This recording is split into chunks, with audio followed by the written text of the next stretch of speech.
আজকে আমরা নিরামিষই খাই, তাই নিরামিষই রান্না করেছি ধনেপাতা বাটা। তো ধনেপাতার মধ্যে লঙ্কা দিয়ে ওটাকে মিক্সিতে বেটে নিয়েছি, তারপর তেলের মধ্যে একটু দিয়ে একটু নুন এবং সামান্য একটু মিষ্টি দিয়ে এই বাটাটা করা হয়েছে। তো এটা আপনারা খাবেন, এটা অপূর্ব। যারা খাননি তাদের জন্য বলছি, তারা খাবেন।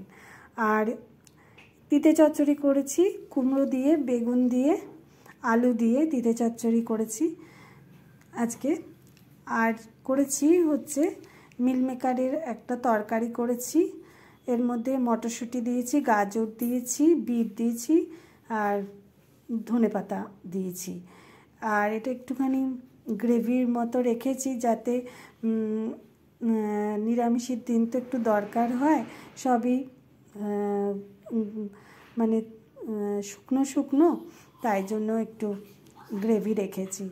তো আজকে এই রান্না করেছি, আপনাদেরকে দেখালাম, আপনারা দেখবেন এবং ভালো লাগলে অবশ্যই কমেন্ট করবেন আর লাইক করবেন।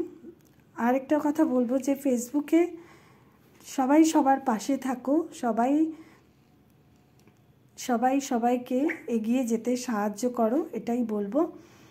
হ্যাঁ, যত বেশি তুমি এগিয়ে যেতে সাহায্য করবে, ততই তুমি নিজে এগিয়ে যেতে পারবে, এটাই মনে রেখো, এটাই বলছি।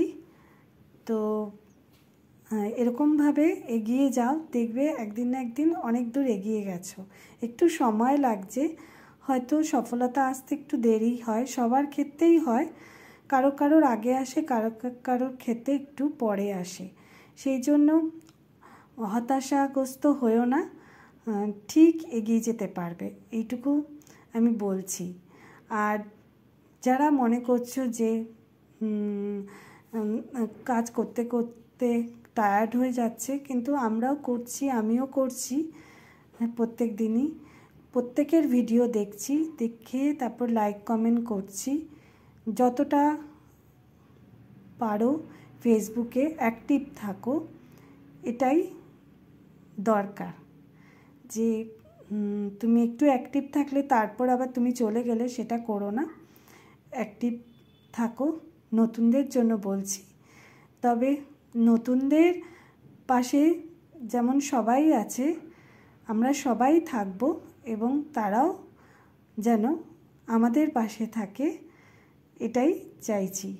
আর নতুনরা সবাই একটু সময় দাও, ভিডিওগুলো একটু দেখো। ভিডিওগুলো দেখতে দেখতে কী হবে, ধীরে ধীরে তুমি জানতে পারবে, তারপর জানার তো শেষ নেই, ধীরে ধীরে অনেক কিছুই শিখতে পারবে।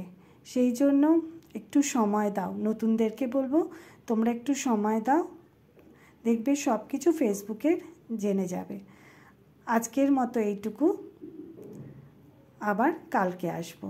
ওকে।